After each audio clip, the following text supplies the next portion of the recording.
কৃষ্ণ একবার শ্রীকৃষ্ণের মাথায় হঠাৎ করে যন্ত্রণা শুরু হয়ে গেল।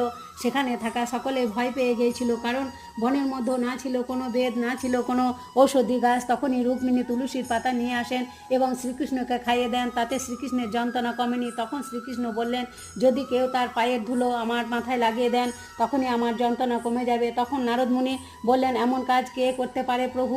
এটা কেউই করতে পারবে না, কারণ তাতে অনেক জন্মের পাপ লেগে যাবে। জাম্ববতী বলেন, এটা আমরা করতে পারবো না স্বামী।